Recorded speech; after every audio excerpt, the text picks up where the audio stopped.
Hello प्यारे भाइयों और बहनों, आपका मेहर टीचिंग में स्वागत है। मैं आपको आज राजस्थान के जो प्रजा मंडल आंदोलन के पूर्व में जो संस्थाएं स्थापित हुई थी वो संस्थाएं और राजस्थान के प्रजा मंडल वो एनसीईआरटी की बुक के अकॉर्डिंग पढ़ाने जा रही हूँ।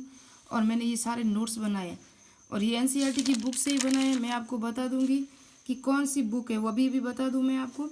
और 2-3 पेज के बनाए हैं, अभी पूरा नहीं हुआ है, अभी तो बाकी पड़ा है। पूरे नोट्स में आपको दिखा दूं कि हाँ ऐसे नोट्स बनाए आप देख सकते हो और आप भी ऐसे शॉर्ट नोट्स बना सकते हो। और यहाँ तक मैंने बनाए हैं। आज 1 जनवरी 2023 है। आज से हम मेयर टीचिंग पे वापस शुरुआत करते हैं और रीड के अकॉर्डिंग भी चल रहे हैं। और सेकेंड ग्रेड का 29 जनवरी को एग्ज़ाम हो रहा है, उसके अकॉर्डिंग भी चल रहे हैं। क्योंकि सेकेंड ग्रेड का कुछ एग्ज़ाम हुआ था तो उसके अंदर मेरे भी कुछ रह गई, मैं कुछ नंबरों से, मुझे भी अफसोस है, लेकिन पेपर भी आउट होने की खबरें चल रही है। तो क्या कर सकते हैं, अब हमको तो तैयारी करनी जारी रखनी पड़ेगी। ये हमारी बुक है, आप देख सकते हो। राजस्थान का जो हमारा राजस्थान न्यू बुक आई है ना, इसके अंदर से हम पढ़ेंगे। और ये नोट्स आप टॉपिक देखोगे तो ये टॉपिक होंगे पूरे के पूरे।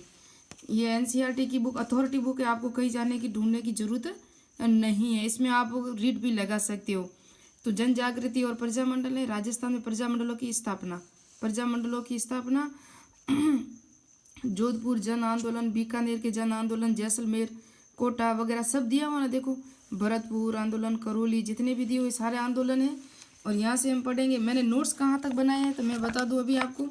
यहाँ तक मैंने अभी नोट्स बनाए हैं, अभी 2 पेज बाकी रह गए हैं, 2-3 पेज हैं अभी तक। ये आप देखोगे ये सारे नोट्स अभी बाकी रह गए हैं। तो मैं चाहती हूँ कि आपको पॉइंट टू पॉइंट इसी बुक से, एनसीईआरटी बुक से ही सारे नोट्स पढ़ाऊँ और बताऊँ। क्योंकि अभी तो हमें पता है कि अथॉरिटी यहीं से आते हैं प्रश्न, जितने भी प्रश्न आए हैं ना एनसीईआरटी बुक से ही आए हैं, चाहे ओल्ड एनसीईआरटी चाहे न्यू एनसीईआरटी। तो मैं न्यू एनसीईआरटी के अनुसार चल रही हूँ क्योंकि इसके अंदर मैटर ज़्यादा दिया हुआ है और बिल्कुल अथॉरिटी और स्पष्ट मैटर ऐसा दिया हुआ है साधारण भाषा में जो हमें समझ में आ सके। तो एक बार फिर उठते हैं और कुछ तैयारी करते हैं आगे बढ़ने की। मैं भी एक वुमेन हूँ, आप भी अपनी तैयारी कीजिए और हो सकता है 2023 हमारे लिए अच्छा हो और आपके लिए भी अच्छा हो। नए साल की शुभकामनाएं हमारी तरफ से। और मैं चाहती हूँ कि आप भी आगे बढ़ो और इतनी अच्छी तैयारी करो कि पेपर लीक करने वालों की पाट लग जाए। क्योंकि हमको तो अपनी मेहनत पे लाना है ना, वो भी 150 लाएंगे, हम भी 150 लाएंगे। तो बस अपने खुद पे इतना यकीन रखो कि हारने मत दो। बस एक बार और तैयारी स्टार्ट करते हैं। राजस्थान में जन जागृति और प्रजामंडल आंदोलन। और ये देख सकते हो एनसीईआरटी मैंने बता दिया मैंने कहाँ से नोट्स बनाए हैं। तो राजनीति जागृति की भावना विकसित करने के लिए स्वामी दयानंद और सरस्वती और स्वामी विवेकानंद का महत्वपूर्ण योगदान रहा है। ये प्रथम लाइन में ही लिखा हुआ था। बंकिम चंद्र चटर्जी के वंदे मातरम गान से राजस्थान गूंज उठा। तो ये वंदे मातरम किसने लिखा था? ये गान था, है ना, गीत नहीं था। गीत जनगण मन ने, और वंदे मातरम क्या है? गान है, बंकिम चंद्र चटर्जी का है। और ये आनंद मंड में इन्होंने लिखा था। उदयपुर के सज्जन कीर्ति सुधाकर तथा अजमेर में एक अंग्रेजी साप्ताहिक, कौन सा था? राजस्थान टाइम्स, 1885 में शुरू किया।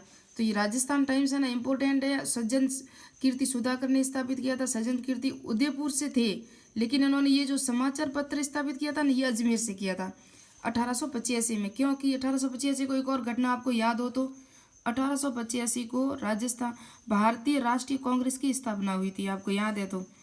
और एडवर्ड सप्तम के समारोह में, कौन था एडवर्ड सप्तम? याद रखना, ये भारत आया हुआ था। समारोह में उदयपुर के महाराणा फतेह सिंह को आमंत्रित किया था दिल्ली में। ये दिल्ली में चल रहा था, दिल्ली में आमंत्रित किया था। तभी शाहपुरा के क्रांतिकारी कौन थे? केसरी सिंह बारठ, जिन्होंने चेतावनी का चुंगटिया नामक रचना भेंट की। इससे महाराणा के आत्मसम्मान की भावना जागृत हुई और उन्होंने वहां जाने से मना कर लिया और वो वहां नहीं गए। कहाँ? दिल्ली, जहाँ एडवर्ड सप्तम ने वहाँ उनको बुलाया था। ये एग्जाम में आया हुआ है कि जब केसरी सिंह ने महाराणा को, केसरी सिंह बारठ थे ना, नहीं सॉरी, फतेह सिंह को आमंत्रित किया था। और एडवर्ड दिल्ली में जो समारोह था वो कौन थे? कौन से? इंग्लैंड के जो शासक थे, तो एडवर्ड सप्तम थे। 1885 में भारतीय राष्ट्रीय कांग्रेस की स्थापना हो गई, मैंने अभी बताया। 1887 में अजमेर में के छात्रों ने कांग्रेस कमेटी की भी स्थापना कर ली। तो अजमेर में किसकी की थी? कांग्रेस कमेटी की। फिर 1888 में इलाहाबाद अधिवेशन में अजमेर के गोपीनाथ माथुर, याद रखना ये राजस्थान के, गोपीनाथ माथुर, किशनलाल, हरविलास शारदा ने प्रतिनिधि बनकर गए थे, कांग्रेस के सदस्य बनकर गए थे राजस्थान से। 1888 में इलाहाबाद अधिवेशन था, याद रखना कहाँ था? इलाहाबाद। और शायद यहाँ फिरोज शाह मेहता ने इसकी अध्यक्षता की थी। और फिर हाँ, फिरोज शाह मेहता है। एक बार मैं कंफर्म करके आपको वापस बता लूँगी। गोपीनाथ माथुर, किशनलाल, हरविलास शारदा, इनको याद रखना। और अभी नेक्स्ट है 1918 में राजपूताना मध्य भारत सभा की स्थापना हुई। ये राजनीतिक संस्था की स्थापना दिल्ली के चांदनी चौक में, ये याद रखना, ये राजपूताना मध्य भारत सभा है। अखिल देशी राज्य भारतीय परिषद नहीं है, क्योंकि उसकी स्थापना 1927 में हुई थी और वो भी उसकी भी स्थापना मुंबई में हुई थी, भारत से राजस्थान से बाहर हुई थी, है ना। और इसकी भी स्थापना राजस्थान से बाहर हुई थी। कैसे आप देख सकते हो, क्योंकि ये दिल्ली में चांदनी चौक में स्थित मारवाड़ी पुस्तकालय में स्थापना हुई थी इसकी। और इसके बाद कांग्रेस का नागपुर अधिवेशन 1920 में ये सहयोगी संस्था बन गई थी, राजपूताना मध्य भारत सभा 1918 में। तो इसके संस्थापक कौन कौन थे ये याद रखना आप। और ये जो है ना, इसका अधिवेशन है ना, प्रथम अधिवेशन दिल्ली में हुआ, दूसरा अधिवेशन अभी आगे नेक्स्ट में आपको मैं बता दूंगी।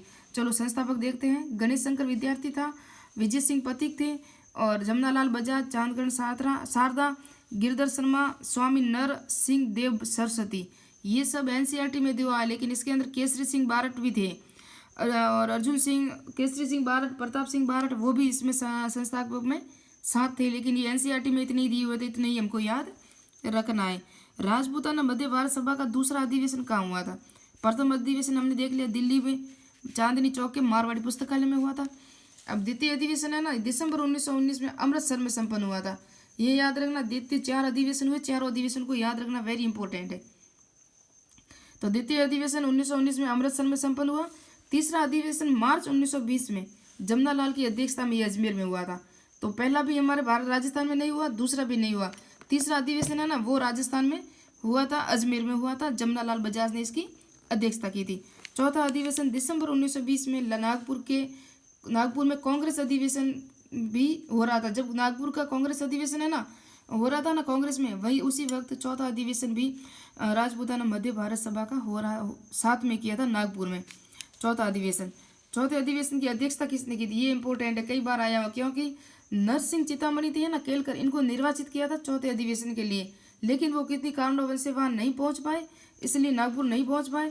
उसके बाद जयपुर के गणेश नारायण सोमानी, कौन थे याद रखना, वेरी वेरी इंपॉर्टेंट है। गणेश नारायण सोमानी को इसको सभापति चुन लिया गया राजपूताना मध्य भारत सभा का चौथे अधिवेशन की अध्यक्षता के लिए। फिर है राजस्थान सेवा संघ 1919 में वर्धा में, कहाँ हुई थी? वर्धा में विजय सिंह पथिक, रामनारायण चौधरी, हरिभाई किंकर के योगदान से हुई थी राजस्थान सेवा संघ 1919 में। और 1924 में रामनारायण चौधरी और शोभाराम गुप्त है ना, उनको तरुण राजस्थान में कुछ देशद्रोह सामग्री यानी ब्रिटिश सरकार के कुछ विरोध ऐसी कोई छाप दी थी इन्होंने अंग्रेजों के खिलाफ कुछ घटना है, तो इसके विरोध में इनको गिरफ्तार कर लिया गया। और जो शोभालाल गुप्त और रामनारायण चौधरी को, जिससे रामनारायण चौधरी को तो छोड़ दिया, लेकिन शोभाराम गुप्त को 2 साल की सजा हुई, उसके बाद छोड़ा, उसके बाद उसको रिहा किया गया। तो ये आप देख सकते हो राजस्थान सेवा संघ का अब कैसे ये खत्म, जो संस्था है ना इसका अंत हो रहा है। छापने के विरोध में गिरफ्तार कर लिया गया, रामनारायण चौधरी को छोड़ दिया गया, गुप्त को 2 वर्ष की कठोर कारावास की सजा सुनाई गई। परिणाम स्वरूप देखो 1919 में 1928 से 29 में राजस्थान सेवा संघ पूर्णतः समाप्त हो गया। तो राजस्थान सेवा संघ समाप्त हो गया। 1919 में स्थापना हुई थी वर्धा में, 1920 में अजमेर में भी स्थापित हुआ था, लेकिन ये समाप्त हो गया 1928 में। फिर आप देखोगे जोधपुर में भंवरलाल सराफ के हाथों में तिरंगा लेकर, जोधपुर के कौन थे? भंवरलाल सराफ, हाथ में तिरंगा लेकर, तिरंगे की एक तरफ महात्मा गांधी लिखा था, दूसरी तरफ स्वराज, सारी गलियों में घूमे और उत्साह बढ़ाया। किसके? अंग्रेजों के खिलाफ वो गए थे और आज़ादी के समर्थन में उन्होंने जोधपुर की जो जनता थी उनको जागृत किया था। किन्होंने? भंवरलाल सराफ ने। जब टोंक की जनता में कांग्रेस के प्रति सहानुभूति और असहयोग आंदोलन का समर्थन किया, टोंक में जो जनता थी ना उन्होंने भी साथ दिया, असहयोग आंदोलन शुरू किया ना गांधी जी ने, तो वहाँ के पुलिस अधिकारी नेता मौलवी अब्दुल रहीम, सैयद जुबैद मियाँ, सैयद इस्माइल मियाँ, काजी मोहम्मद अयूब आदि को गिरफ्तार कर लिया गया। जयपुर राज्य में जमनालाल बजाज थे ना, अपनी जो उपाधि थी कौन सी? राय बहादुर की, वो भी लौटा दी उपाधि। 1 लाख रुपए उन्होंने तिलक स्वराज कोष में दिए थे। कई बार एग्जाम में आया हुआ है, राय बहादुर और तिलक स्वराज कोष में लाख रुपए किसने दिए थे? तो जमनालाल बजाज ने दिए थे। और 11,000 रुपये मुस्लिम लीग को भी दिए थे इन्होंने। किन्होंने दिए थे? जमनालाल बजाज ने। फिर देखोगे आप बीकानेर में 1921 में मुक्ता प्रसाद वकील ने विदेशी कपड़ों की होली जलाई थी। ये सब एनसीईआरटी से बाहर मैंने कुछ नहीं लिखा है। और कब होली जलाई, फिर देखो सर्व हितकांडी सभा, ये लिखा हुआ था, इसकी डिटेल मैंने लिखी है। तो सर्व हितकांडी सभा है ना, ये 1907 में चूरू में स्थापना हुई थी। और ये बंगाल विभाजन हुआ था ना, उसके विरोध में हुई थी।